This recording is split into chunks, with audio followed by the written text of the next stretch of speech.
Akwanovi Mopan. Basa Kuboy, il est pimancé. Il y a un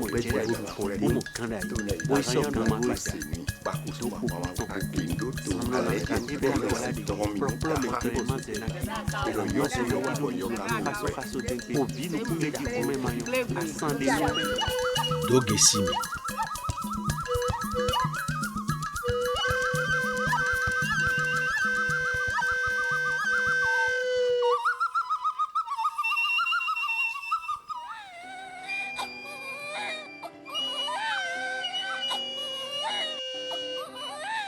L'humanité entière reconnaît l'enfant comme un trésor, le plus grand de la vie. En Afrique noire, l'enfant est le prolongement de la vie de soi, après soi. Au Bénin, l'enfant c'est la perpétuation du nom des ascendants. Le nom devient comme un héritage qui se pérennise à travers la progéniture. Le nom, c'est la parole qui recrée l'homme, qui recrée l'individu au plan social. Et c'est à partir de cela que se déclenche tout le processus de socialisation. Dans la culture Adjatado, vers le bas Bénin, plusieurs types de noms permettent d'indiquer un individu. Toutefois, les prénoms des uns pouvant devenir les patronymes des autres et vice-versa, nous regroupons toutes ces dénominations sous le vocable générique de nom. La naissance de l'enfant. On va lui faire une cérémonie qu'on appelle la bassa. Il s'agit d'appeler le géomancien pour déterminer l'ancêtre dont il relève, l'ancêtre qui a permis à Dieu de créer cet enfant et qui en est en même temps l'ange gardien. C'est ce qu'on appelle le Joto. L'individualité de l'enfant lui est conférée par son jour de naissance, son sexe, les conditions dans lesquelles son accouchement a lieu et son rang dans la famille. Ces paramètres uniques pour chaque enfant sont pris en compte dans le nom qui lui est attribué à la naissance. Ce sont donc des facteurs qui spécifient son être et son histoire. L'ordre de naissance peut conférer à l'enfant une identité particulière et imposer à ses géniteurs et ascendants des précautions liées notamment au cordon ombilical, considéré comme une sorte de divinité tutélaire de sa naissance. Si un enfant est un garçon, troisième garçon de son père, successivement 3 garçons, le troisième s'appellera Messan chez les gens de culture guéminant. Eh bien, ce garçon doit faire des cérémonies particulières. Son cordon ombilical, le placenta, ne doit pas être enterré n'importe où. Les femmes ont l'habitude aussi d'enterrer le placenta dans les douches, c'est-à-dire les enclos dans lesquels on se lave pour que ce soit toujours humide. Et c'est ainsi qu'ils pensent garantir à l'enfant la fraîcheur d'une vie paisible et harmonieuse. Au nombre des noms liés aux conditions de naissance, Agosu désigne un enfant né par le siège. Rundyo est né dans un couvent. On appelle Zambenu celui qui est né dans la nuit. Et Alihonu, un enfant né sur la route. Akoko, Akoile, Taïkoide, Tout comme dans plusieurs traditions du monde, les populations de l'ère Adjatado considèrent les jumeaux et jumelles comme des êtres un peu plus qu'ordinaires. Leurs noms sont spécifiques et ne se donnent qu'à des enfants jumeaux. Ce n'est pas seulement en langue fon que vous allez trouver ces prénoms. Vous les trouverez en langue goun, Vous les trouverez en langue aïzo, vous les trouverez en mahi, vous les trouverez en wachi, vous les trouverez même avec quelques légères modifications en nadja, en mina, etc. Je m'appelle Adéami Waina, qui signifie amour. Mon prénom en goût, c'est Mille Tonton. Si pour quelqu'un sort, on dira. Benyo veut dire le Sina vaut mieux que tout. Benato, c'est mon petit nom en langue nationale, ce qui signifie Dieu s'en charge.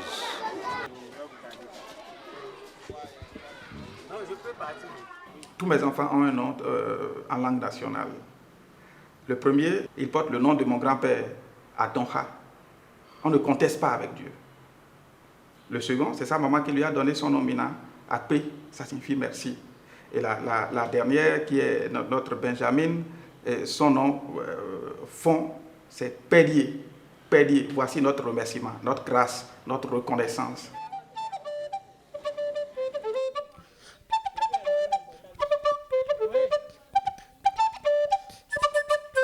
Selon la tradition béninoise, le Segbo est le dieu créateur de l'univers et de tout ce qui le peuple. Après l'œuvre de création, l'être suprême s'est retranché dans le lointain, inaccessible à l'homme, d'où il se fait représenter aux côtés de chaque individu par le C'est. En milieu à diaphon, plusieurs noms sont composés à partir du C'est, utilisés comme préfixe, infix ou suffixe. Il y a Mansissé. Respectons la volonté du destin. Il y a Servi pour dire que cet enfant est tout juste l'émanation du C'est. Bido Sessi signifie littéralement tout est entre les mains de Dieu. Donc c'est un appel constant à la patience. Dans la Bible, il est écrit que faire ce que Dieu veut est la seule science qui nous mette en repos. Donc si cela a été dit de cette manière ailleurs, eh bien nos ancêtres ont bien le droit de le formuler à leur manière.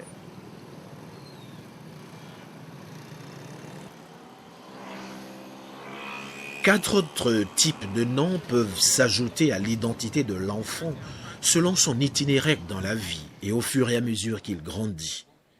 Le nom de jeunesse, Asukani, peut être un surnom donné par des camarades de promotion après la circoncision. Dans le registre des noms de mariage ou de parents, un mari peut donner un nom à son épouse selon la provenance de cette dernière ou selon un projet de vie de couple. Notamment, en pays fond, appeler une personne mariée par son nom d'enfance peut être perçu comme un défaut de civilité.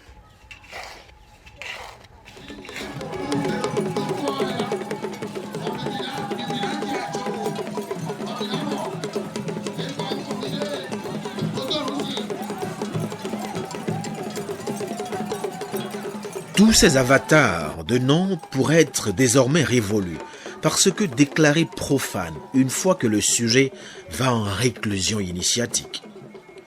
L'initié ne doit plus, sous peine de commettre un sacrilège, se faire désigner autrement que par son nom d'initié. Ce nom acquis au couvent dépend du vaudou auquel l'intéressé aurait été consacré.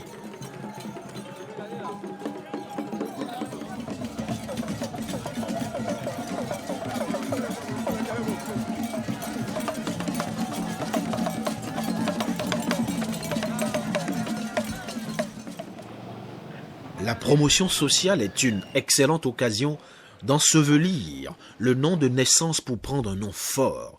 La philosophie qui sous-tend tout cela, c'est que le nom originel, lié au jour et conditions de naissance, est précieux et qu'il y a un danger pour le porteur d'être désigné dans certaines conditions par ce vouni.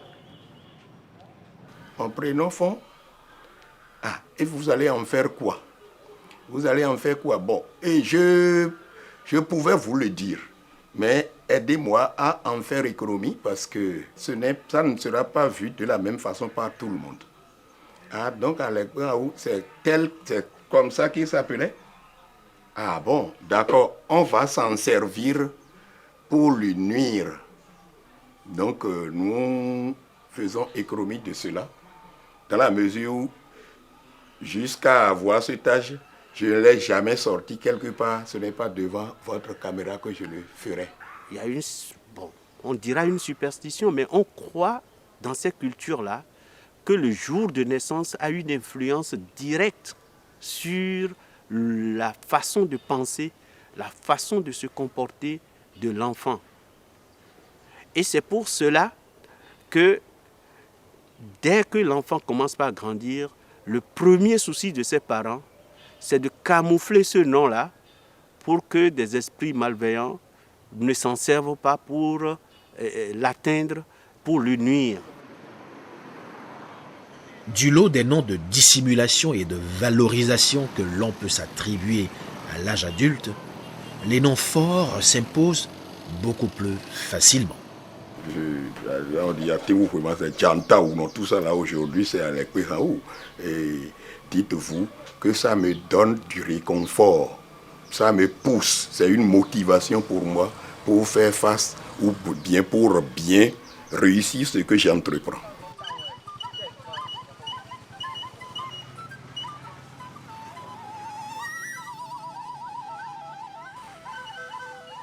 Les 12 rois du Dahomey se sont donné des noms forts, tout aussi évocateurs que révélateurs de leur programme politique et des contextes de leur accession au pouvoir.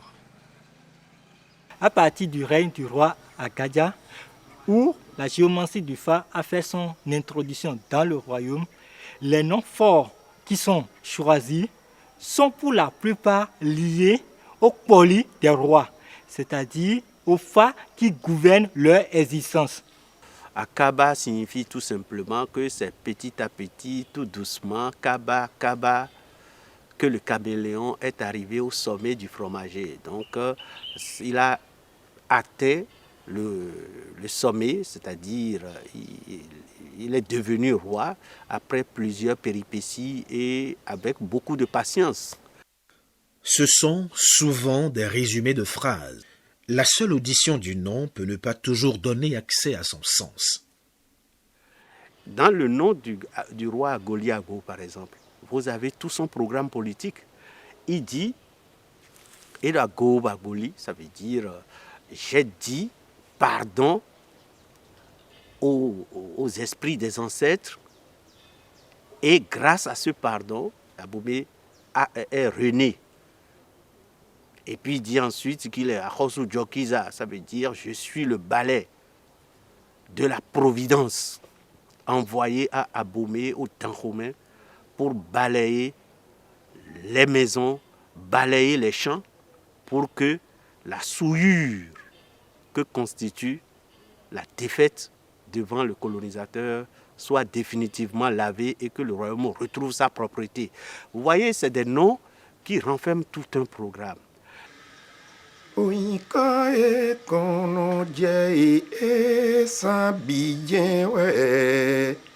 fils qui a 8 ans sur son père.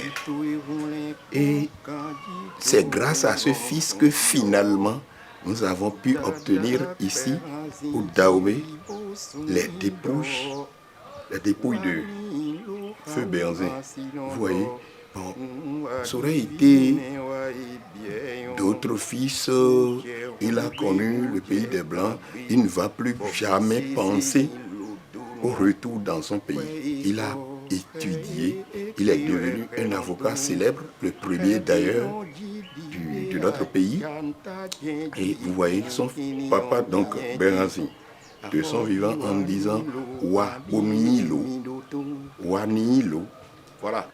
Wa Nuenilo, ça veut dire fais les choses pour que cela s'inscrive dans la postérité, pour que ça devienne proverbe et que cela devienne éternel.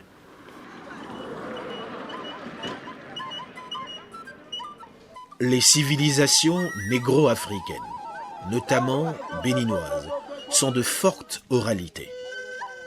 Le nom est souvent donc une immortalisation d'une situation, d'un événement survenu dans la vie des géniteurs dans la période où l'enfant naît.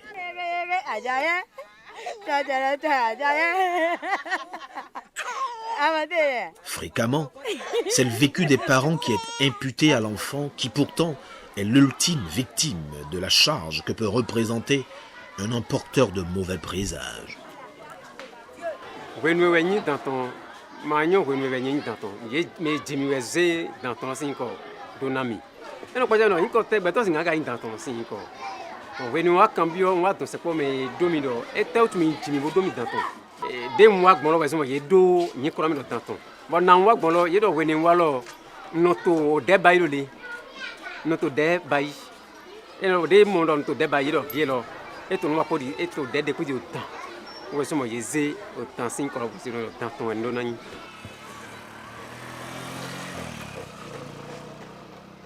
Mon prénom enfant, c'est Enagnon.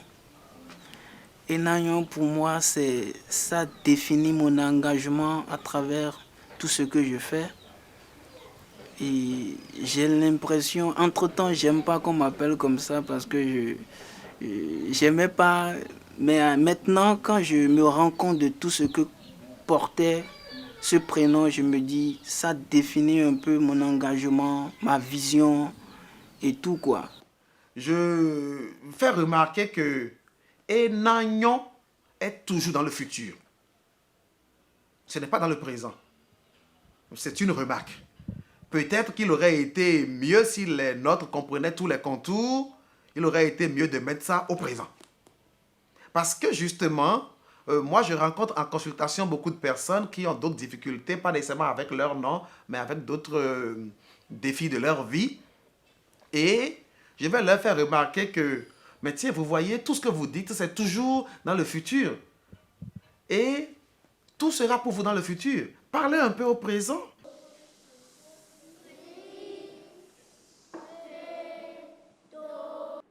C'est quoi ici? C'est quoi ici? Quelle note?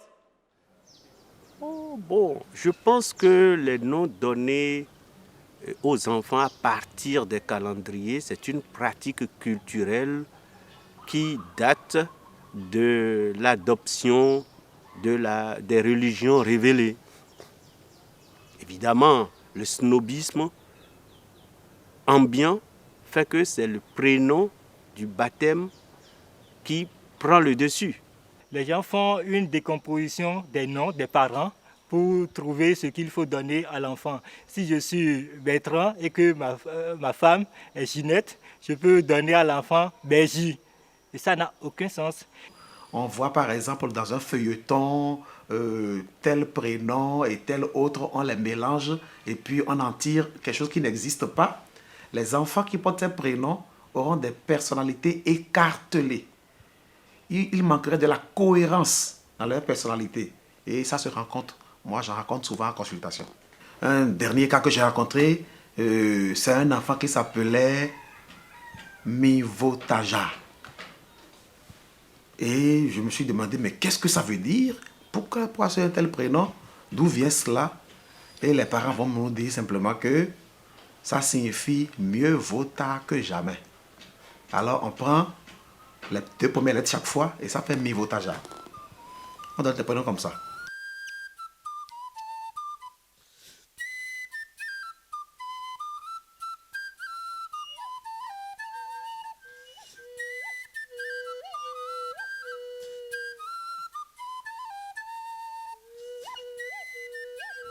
Quelqu'un que je vois devant moi aujourd'hui, il n'est pas défini par la date d'aujourd'hui seule. Il est défini par toute son histoire. Donc c'est tout cela qu'on appelle le façonnement.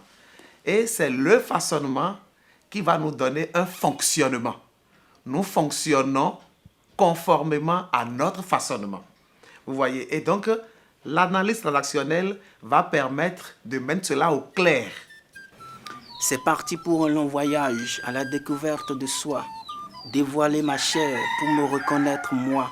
Moi des égaux, moi porteur des mots et moi mystérieux.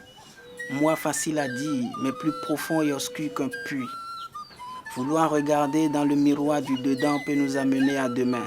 Quand je prends le parent normatif, la taille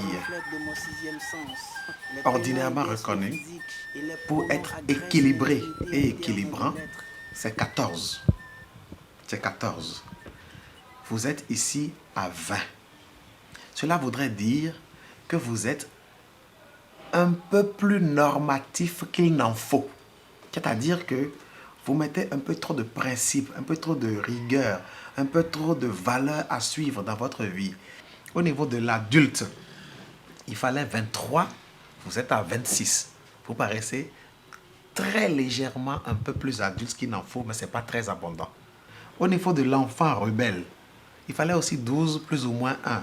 Vous êtes à 21. Il semble que vous êtes assez rebelle. Même lorsque ce qu'on vous dit paraît normal, vous aimez toujours revoir.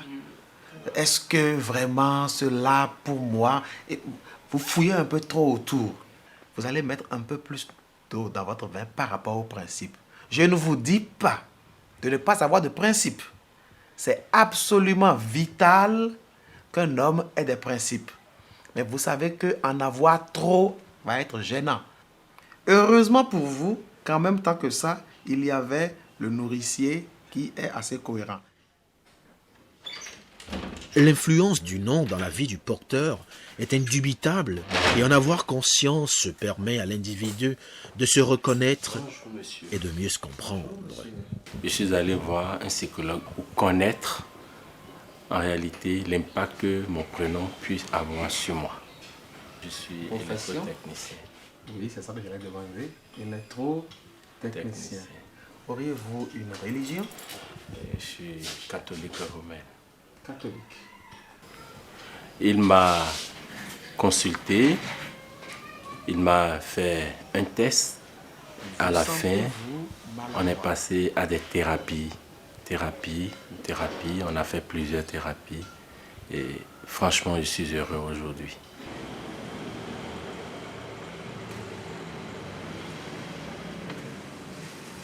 Je voudrais faire un petit crochet dans la Bible en parlant de nom, pour vous donner des exemples. La mère de Benjamin mourait alors qu'elle donnait naissance à cet enfant.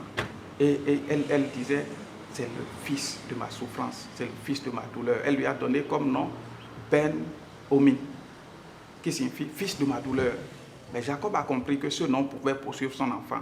Il a donné comme nom, il a changé ce que disait sa maman avant de mourir, et lui a donné comme nom Benjamin, fils de ma droite. Donc l'enfant sur lequel je m'appuie.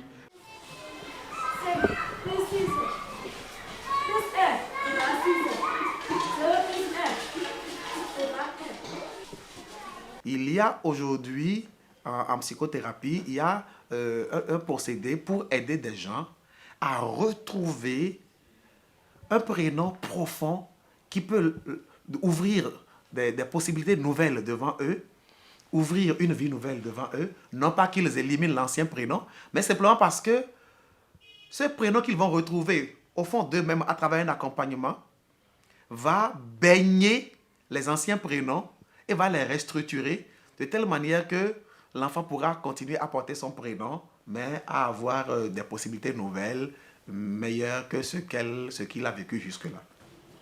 Le tout réside dans la communication.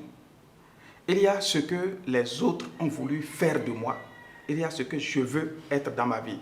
Si nous arrêtons dans les complaintes naturelles de la vie pour dire voilà ce qu'ils ont fait de moi. Moi, je suis un vaurien, vous serez un vaurien parce que vous avez accepté ce que les autres ont prophétisé sur vous, ce que les autres ont dit sur vous.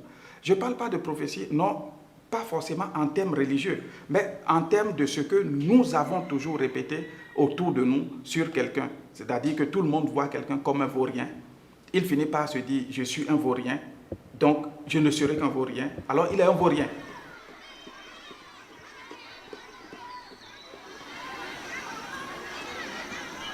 La renaissance de l'Afrique exige que nous retournions vers les fondamentaux pour tisser la nouvelle corde au bout de l'ancienne. Nous n'avons rien inventé.